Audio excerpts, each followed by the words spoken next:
Yo, what is good, yo? It's your boy Ty, back here with another basketball video. Now, I know a lot of you guys flame me for my position tiers. That's okay, I probably deserve that.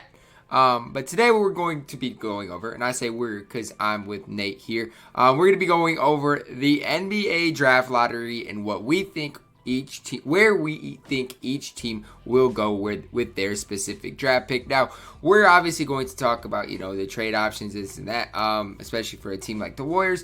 But we're going to be making the selection as if the Warriors, kept their draft pick. So, I've done a little bit of research. Nate's done quite a bit of research. He knows probably more than me. So, guys, without further ado, let's hop right into the video. All right, so with the first pick, yes, the first pick in the draft, we got the Minnesota Timberwolves. Very fitting with the 12% chance that the Minnesota Timberwolves ended up with the very first pick. Nate, kind of take me through your mindset with the Minnesota Timberwolves, what you're thinking going into this draft pick. I've actually been listening to a lot of different stuff, just in terms of I listen to some Minnesota Timberwolves podcasts and that type of stuff. And kind of my own little research and that type of stuff. And I don't think there's really any way they likely keep this pick. Now, the problem is I don't think this pick's going to have as much value as a lot of people think. So you're how sure are you that you think they'll trade this pick? 75%? I would say about 75% they trade it. It doesn't make sense for them to use it because the reason for this is because I don't really know how well any of these guys really fit into what they need, and I feel like they'd want to get a guy that fits Cat and D'Lo's timeline. Now, they also have the 17th pick and the 33rd pick in this draft, too. So, I mean, they can trade down. They can trade just for a player to go with those two guys, a third option, or some great role players, or maybe a great role player and trade down. But I don't see them keeping this pick. And the thing that I was, obviously – a lot of people think there's a set-in-stone top three. But like you said, I don't know. Obviously Anthony Edwards is kind of a lot of people where if the Timberwolves did draft, that's where they think they would go. But yeah, I'm with you. I hope they trade the pick because I don't know how well any of these guys. Now, I would say from my point of view, if they do keep the pick, I fully expect them to go with Anthony Edwards. I have Edwards going here, but at the same time, from what I've heard from Gerson Rosas, the Timberwolves GM, he's not afraid to pull a trigger on a guy who would play the same position. He's mentioned that he's going to take the best talent available regardless. With that being said, I don't know if I think Edwards is necessarily that. I don't know who the best player in this draft is. I have no idea. All these guys have so many weaknesses, but I'm fine going Edwards here. But I would just like to say that some guys that you could potentially look for Minnesota to trade for. If you're looking to upper tier, you got Ben Simmons possibly is the biggest one, I would say. Otherwise, you got guys like Drew Holiday, a Buddy Hield that they could look at. But yeah, I think Edwards is the move here, may possibly if they keep this pick, but I have no idea. And I know the Sixers GM, I think is Elton Brand, and he said that he wants to keep Simmons and Embiid together. Now, how true that is, we don't really know, but that was said today as well that I found very interesting. But yeah, I don't know if they don't trade. Obviously, I think they're going to get. I think they will take Edwards, but I think they will be very, very aggressive. So with the first pick, Anthony Edwards goes to the Minnesota Timberwolves. With the second pick in the NBA draft, we have the Golden State Warriors. Like the Timberwolves, I think and fully expect Golden State to be very, very aggressive in their pursuit to make the most out of Steph, Clay, and Draymond. Draymond, I don't know, mainly Steph and Clay. But yeah, I don't know. I have a hard time seeing them actually draft a player here. Nate, what's your thought process if you're the Warriors here? I'm in the same boat as you, and their GM even has already, I think it was their GM, I don't remember who it exactly was, already mentioned they want to maximize those guys and potentially move this pick. So I'm in the same boat as you. I don't think they keep it. I even think there's a bigger chance they might trade this than even Minnesota. But I think both teams will likely move down or move out of the draft completely from their positions. And one thing I've heard a lot of, which I honestly tend to agree with, is they want to move this pick with Andrew Wiggins. So that'll obviously open up some cap and stuff like that. But I don't know. If I know as a Timberwolves fan, I wanted nothing to do with Wiggins, and I don't know exactly what the Warriors are thinking, but I could definitely see them doing maybe like a package deal with this Wiggins, maybe even some other assets.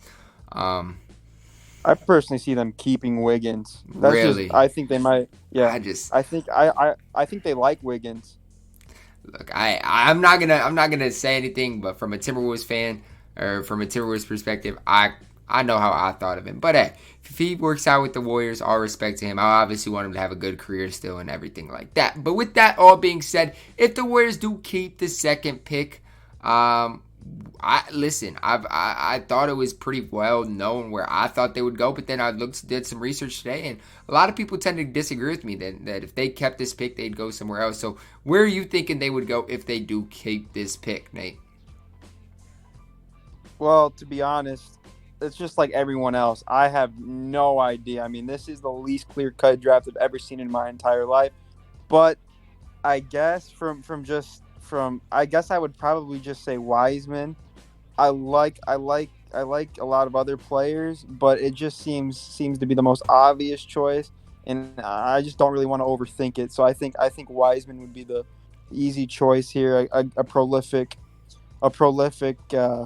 inside big who can kind of do a little bit of everything. He can crash the glass hard. But yeah, I think he's the most obvious pick. And I agree with the Wiseman thoughts, and that's who I would tend to go with. But a lot of people think that they could possibly take Obi Toppin here with the second pick. And just because Obi Toppin on the offensive end is absolutely ridiculously good. But yeah, I tend to agree with you on the fact that I think James Wiseman is their best bet here with the second pick, and I do believe if the Warriors keep the second pick that they will go with James Wiseman. You do make a good point about Toppin though, because he's going to be more NBA ready than Wiseman, so I do see that. Definitely do see that side. He's definitely a better floor spacer. Now Wiseman has the potential to floor space. I think he's got his jump shot. He's got a decent stroke, so he could definitely develop that. But for a more NBA ready player, it could be Toppin. But at the same time, I feel like if you're drafting it too, you might not want Toppin. Exactly. From an upside point. But like you said, NBA ready compared to the potential of Wiseman. I mean, the two spots kind of tough for that. But hopping in here to the third pick in the NBA draft. The Charlotte Hornets. They moved up, didn't they, Nate? Yeah, you mean from the lottery? Yeah, the lottery. Yeah, they made a big jump. Them and Chicago both did our next two coming up. So I mean, with the third pick, if both Wiseman and Anthony Edwards are off of the board, for me, I don't think there's much of even a discussion here. But here's the thing that I would like to say. Everyone wants to talk about this clear-cut three, and I don't think it is a clear-cut three. I think there's a bunch of guys at the top, and I don't think any of them are clear-cut wherever. Because I look at a guy like Killian Hayes, and there's a lot of things I like about him over a LaMelo Ball. This is true. Killian Hayes could be the best point guard in this draft class. He definitely could be.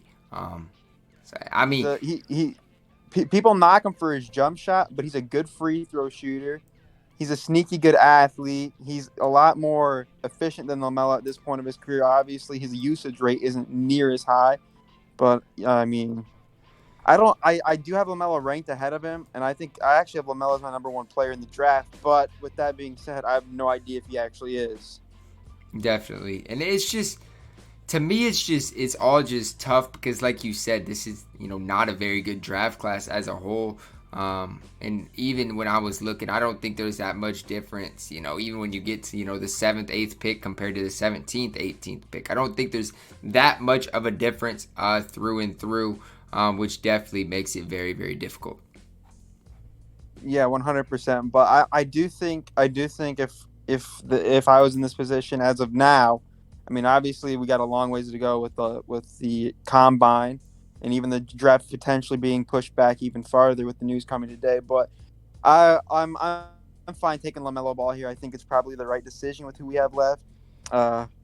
Avdija would make a lot of sense to me, but they already got PJ Washington and Bridges if they believe in both those guys. So I think Rozier could potentially come off the bench even though they just signed him to a long contract. But I think Ball's the best move here. I agree 110%. You know, that most people in the NBA community think those are the top 3 players, and personally, I think those are going to be the first 3 players we see come draft night. The number 4 pick here, we get the Chicago Bulls. Nate, what do you think of the Chicago? Well, Chicago's kind of in an interesting position here because they have a lot of guys, but they have a lot of young guys, but they're just guys. I mean, Kobe White's probably their most promising prospect. Markkanen's kind of fade out. Wendell Carter's been okay. They got LaVine, who's been really, really, really good. But I mean, and the thing is this draft, there's a lot of different ways you could go. But I think you take the best player available if you're Chicago and a guy who can kind of play multiple positions. The best player or the best prospect? Where are you going here? Best prospect available. I mean, player prospect, whatever. But I guess there's a little bit of a difference. There's a big difference. There is.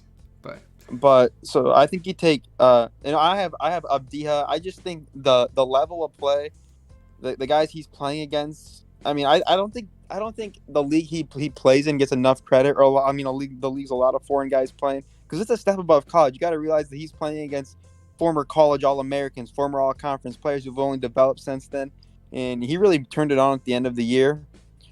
So I really like Avdija. And I know a lot of people are high on Avdija. I personally don't know a ton about the guy,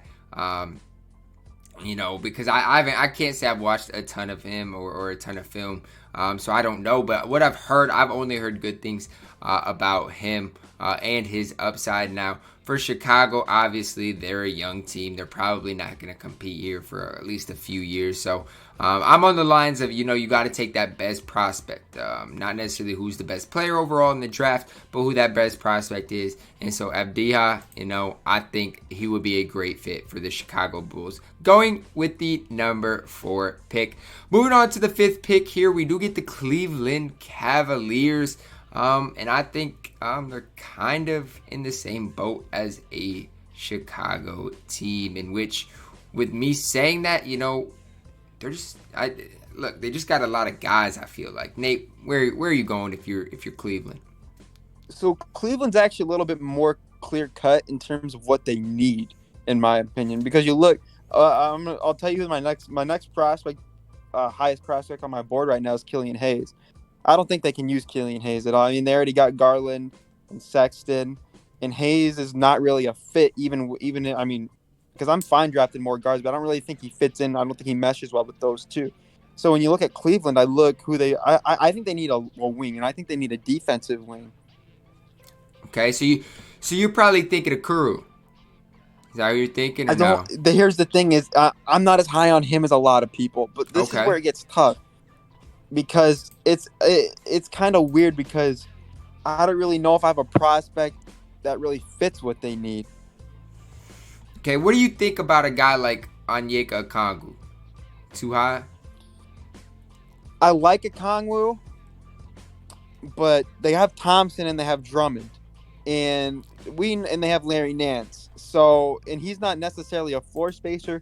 He's a good free throw shooter. Could he become a floor spacer? For all we know, he could. But yeah, he's just more of a defensive. Yeah. I think they still need more of a wing. Now, I will say this. I like Tyrese Haliburton, and he can play the wing. Sexton's more of a... I mean, Sexton can do a little of everything, but I think Haliburton can play very well off of Sexton. And here's what I think where people bring up Okoro, but to Haliburton. I think Haliburton is almost as good of a defender as Okoro is, and is light years better on the offensive end. I will say this, Haliburton on the defensive end is very good. And if I was a little bit, I'm not going to say, I'm just saying in the NBA, guys can take that next level of leap, because what a lot of people don't realize is that Haliburton, look at his offensive usage, look at his minutes played. It's just hard to play your best defensively when you're playing 37 or however many minutes a game. And this isn't for Haliburton, this is for a lot of prospects. And you're tired, you got your usage rate. It's even for a guy like Anthony Edwards. It's tough for guys to go through that night and night again and be expected to be an incredible defender. So I think, obviously all these players can take that next jump. And how tall is Haliburton? Is he 6'5"? What is he? 6'5", 6'7" long wingspan. You say 6'7"? Yeah, fairly long wingspan, but he can even play. I think he fits better with Garland and Sexton than Killian Hayes does. But I mean, that's if you want to go that route. I mean, who would you take? I would honestly say for me it's between Okoro and Haliburton. Let's go Haliburton since I don't hate Okoro, but you lean Haliburton. All right, with the 5th pick in the draft, Tyrese Haliburton. Welcome to Cleveland. Now we got the Atlanta Hawks, one of the most promising young rosters in the league. I'm going to say that. Yeah, 100%. And it's like kind of Atlanta. They just drafted 2 young wings, but I feel like they could almost use it enough. I mean, you can't never have enough wings. They already got Collins and Capella inside. Maybe they could use another big to kind of show up that front court. Because I don't really think a Dedmon or a Fernando is really going to help them down there long term, or even a backup point guard. Mm-hmm.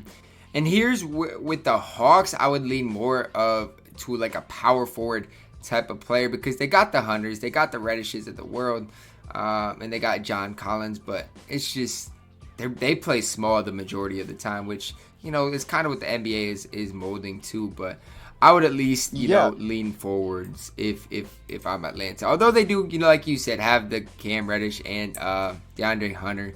It's just you could really go anywhere here. Yeah, the only thing I would say about Atlanta is I feel like they might need a secondary ball handler to go along with Trae Young. People thought Reddish could be that. He's really he showed a little bit of promise at the end of the year especially as a passer. He really improved.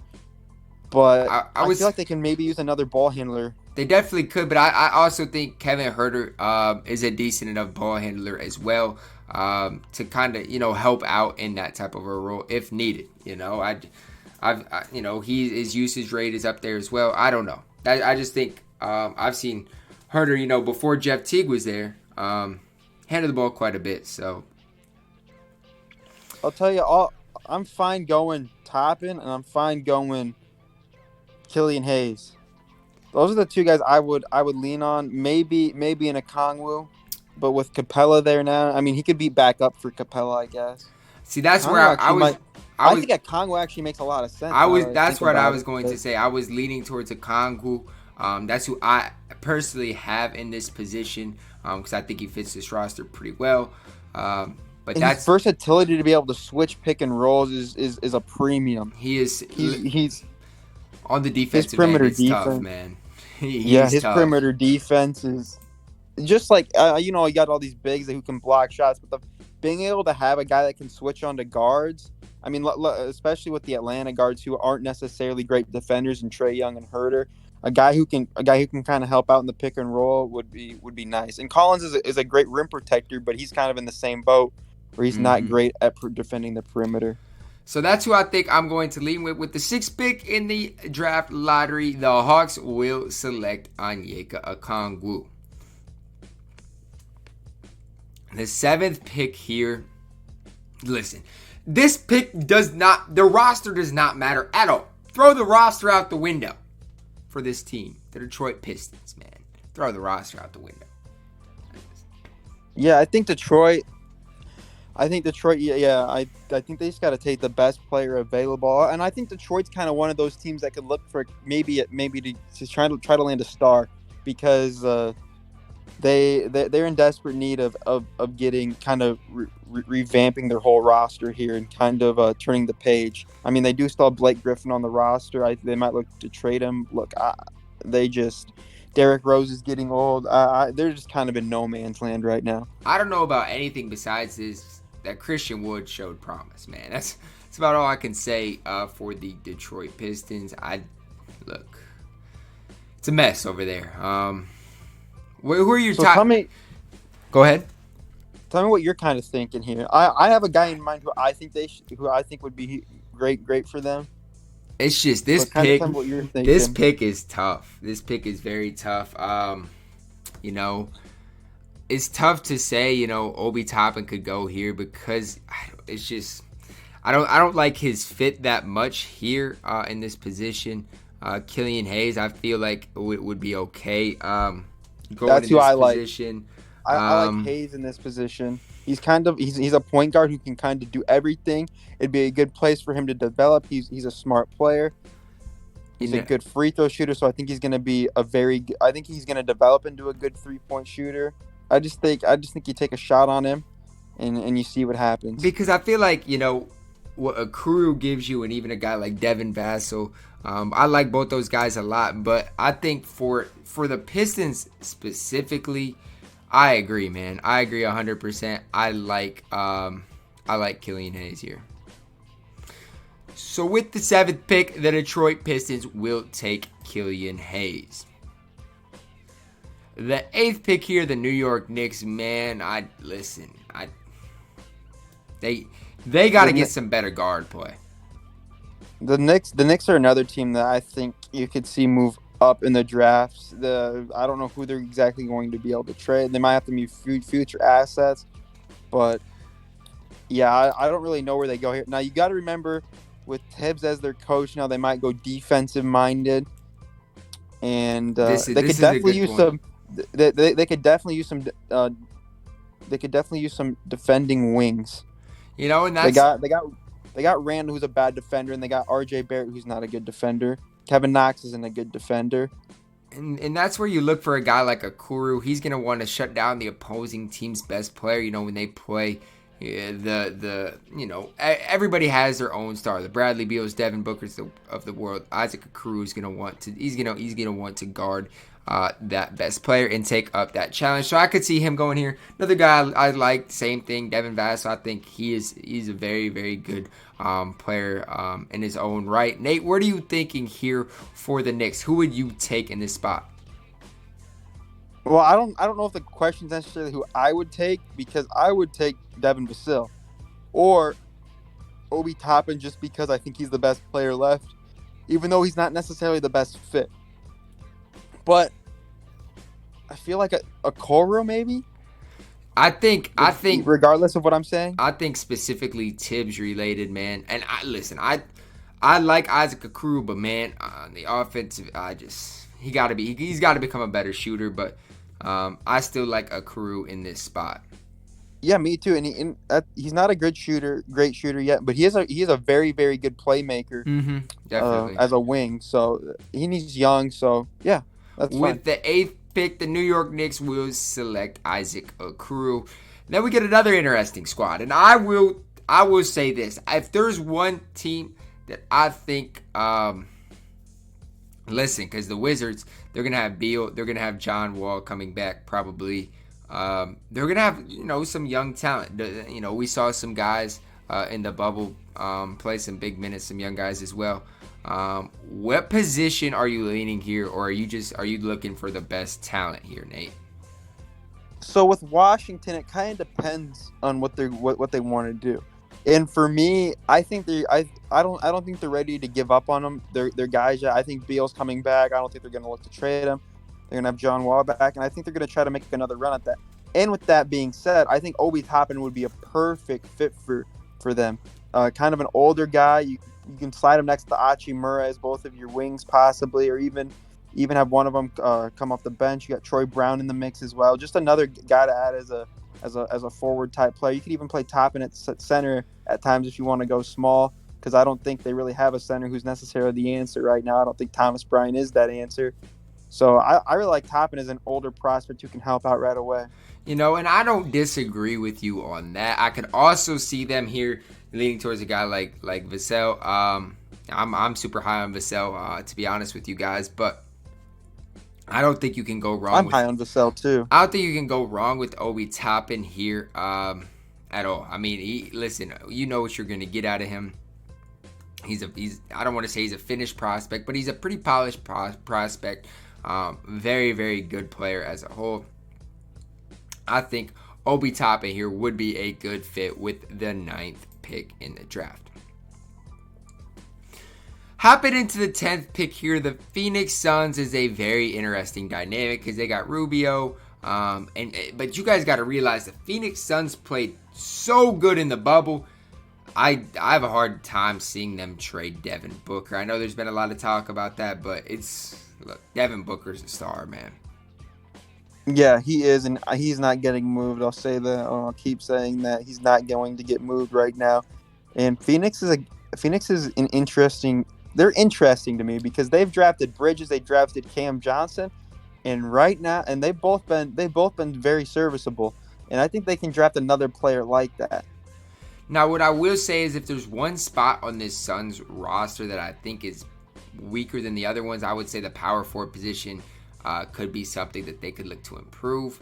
But I would say if Obi Toppin was available, it would be a no-brainer. But if he is gone in this specific situation, it brings up an interesting dynamic here. I don't exactly have the answers to this one here.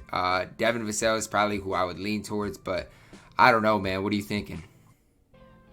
I like Vassell here, and here's why. You can say, oh, they don't have Cam can play the four, Bridges can play. Just play small. You know, that's the way the NBA is going. You just have a bunch of wing guys.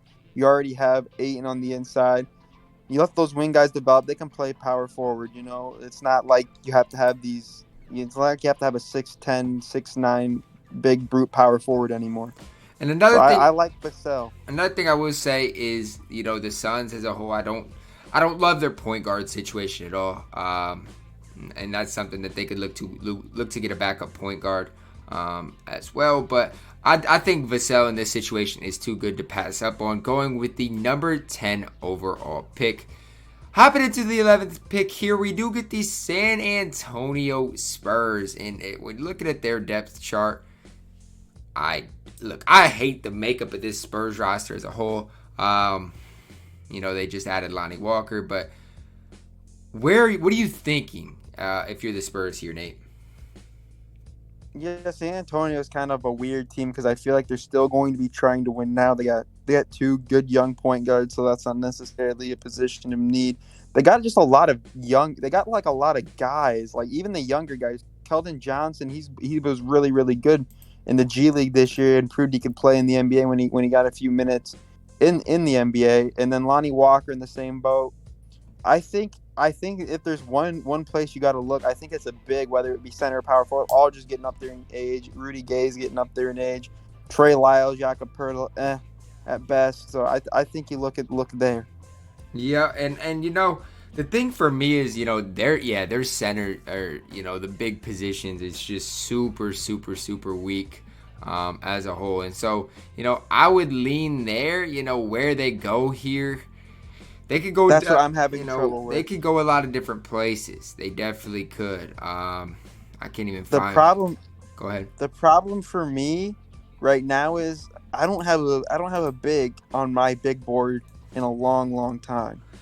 The only guy for me that I think they could go with here that I don't even see on this website, I think he's more of a forward, is Patrick Williams, out of Florida State. Yeah, you got Williams and you got Precious Achiuwa. You could go either one of those. I'm not high on either one of them, but I think San Antonio needs to get a big here. And just because I'm not high on them doesn't mean that that's not necessarily be good. Definitely. I'll let you go ahead and decide who you want. Well, if I could find this guy on the website, I would definitely take him. But I'm having a hard time finding Patrick Williams on this website. Oh, here he is. You know, it says he's a shooting guard on here. But I think their positions are all messed up on here. I think he's more, you know, I think he's a pretty versatile guy that, you know, has some high upside. So I would very high upside. I would definitely if it was between him and Precious, I'm a bigger fan of Patrick Williams. That's who I think I would go with the 11th pick in the draft. Hopping to the 12th pick, the Sacramento Kings, and there's been a lot of talk about Buddy Hield, you know, possibly being on the move. But the Kings, I'm not totally against their roster as a whole. I think I don't know. I love De'Aaron Fox. I'll be the first to say that. I think, you know, the power forward position obviously is pretty weak. The forward position as a whole is pretty weak. What are you targeting here if you're Sacramento? Well, I think what Sacramento needs is a perimeter defender to go along with Fox. Or they just need more defense, I think, along their wing positions. But I don't really know who is necessarily the answer for this. And the guys I have on my big board don't really fit. So I'm just kind of stuck with them as well. Maybe you go with a Saddiq Bey, a guy who's long, can play a wing position. And My next guy on my big board is Aaron Nesmith, but I don't really know how much they need a shooter that is a pure scorer. But he has some upside to him. And when you mentioned Saddiq Bey, that's the first guy I was thinking of for this pick. And I don't mind Naismith at all, but like you said, for the Kings, I don't know if he fits their need. I think Saddiq Bey fits it a little bit better if it was me in this situation. So that's who I would go with. Are you okay with that, Nate? Yeah, I'm fine with Bey because Bey's a guy you can play at the 3 or the 4. You can play him alongside Barnes more than I feel like you can with Naismith, who's more of a 2. Definitely. So with the 12th pick in the draft, the Kings select Saddiq Bey. Hopping into the 13th pick, another interesting team, the New Orleans Pelicans, and we all know what they need. And I had Saddiq Bey going here because obviously he would be a good fit here as well. I don't know where I would go here at all.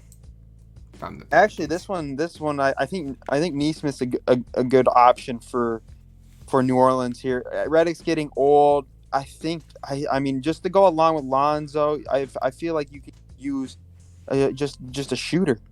I don't disagree. I don't disagree with it, but it's like. But they also need defense. It's like the Pelicans' biggest problem is defense, and I don't have a problem with that, but they gotta find some defense somewhere in their roster. They don't have it anywhere. And right, but Nesmith is a good athlete. He's got a long wingspan. I feel like he could become that player on both ends of the floor. Definitely. And the problem is we're getting to the point in the draft where you got to pick and choose. So you get a good defender, he might not necessarily be able to be a good shooter, and that's the last thing the Pelicans need is a guy who can't space the floor to go along with Zion. Definitely. I agree with that. So I think with the 13th pick here, Aaron Nesmith is a very, very good option for the New Orleans Pelicans. Hopping in here to the 14th pick with the Boston Celtics, the final pick in the draft lottery. Nate, what is your mindset if you're Boston? I mean, I don't know. They got a great squad. The center position maybe is something you could look to upgrade. The backup point guard. What are you thinking here if you're Boston? The biggest thing I've noticed with Boston, and you're right, they were different than all these other teams because they're already a solidified team with Memphis's pick here. But I don't necessarily think you need a center because look, you got a bunch of guys you got a bunch of centers, and unless you're getting that star center, I don't really see the point. They already got Robert Williams, who's a good young center. He rarely even plays. But I think when you look at where they're weakest at as far as their bench and depth goes, they're actually fairly deep at center, not necessarily the top tier talent. But I think you look at their wing depth and even you're at point guard, just like your perimeter depth and your power forward depth, whatever, just everything besides for center, basically your depth. I don't think it's great. I agree, and if I'm Boston, I'm looking, who are my top guys, and for me, my top 2 in this specific instance right now on my big board is Cole Anthony and Theo Maledon, and I don't know where I would go necessarily between those two. What are your thoughts between those two?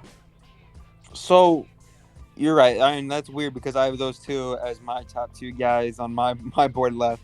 But for me, it's easier because look, you're Boston. You got Kemba Walker. You got a Jaylen Brown. You got a Tatum. You got a Hayward. You don't need a Cole Anthony. You don't need another guy who can necessarily who not that those guys need the ball in their hands because they can play great off the ball, but I feel like they need just a better role piece. And I think if you can get a spot up shooter and look no further than Theo Maledon, a guy who can spot up, he can play the point guard if you need him to. He can play off the ball. He's a great shooter. He takes care of the basketball. I mean, I just think can give you 15 minutes off the bench if you need him to, and step in right away and be that type of a role player. And Cole Anthony and Theo are obviously very different players. But yeah, I agree. Very different. I agree for this Boston team specifically. I think Theo, like you said, would just fit in a little bit better. Because the Celtics they got enough I don't want to say dominant ball handlers, but guys that can go get a bucket. So Teo with the 14th pick to the Boston Celtics. All right, so now that we have completed kind of our draft lottery and projections, Nate, name one guy in the draft lottery that did not get taken that you are most excited about. Well, look, this kid doesn't belong in the lottery. He doesn't belong there. He's a guy, and I'll admit, maybe I'm a little biased, but you know me and the guy, and I know you like the same type of guys. I really like guys who are super, super heady, just good guys to have on the court, kind of lead a team and make everyone better. And for me, that's Trey Jones. This is a guy who really improved his jump shot, and he's already a better shooter than Tyus is right now. And that's the biggest knock against Tyus, his ability not to knock down threes, guys going under screen. If Trey Jones can consistently hit the three ball in the NBA, he could be a very, very good NBA point guard. Great assist to turnover ratio, great leader. And if he can become a really good shooter, then hey, you're looking at a steal.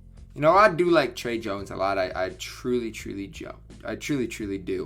And I think, you know, especially, you know, he could be a good backup point guard, especially in his younger years. But yeah, he's just a very heady. He kind of, you know, he's going to give you kind of what Tyus gives you, probably with a little bit more upside, in my opinion.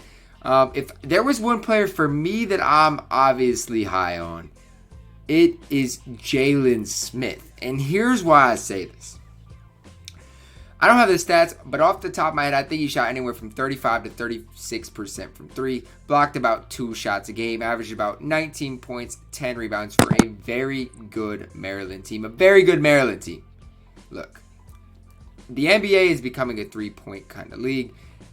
If your guy can knock down threes at a high clip, rebound the ball, and block shots, you got a place in this league. I absolutely love Jalen Smith's game, and I'm not saying he should go in the lottery, but if I had the 14th pick, listen, I might go. Listen, I like Jalen Smith over a lot of guys in this draft. That's what I'll say. I am biased, though. Obviously, I will be the first to admit that, but I absolutely love Jalen Smith. Nate, what are your thoughts on Jalen Smith? I like him, but I think he's ranked about where he should be.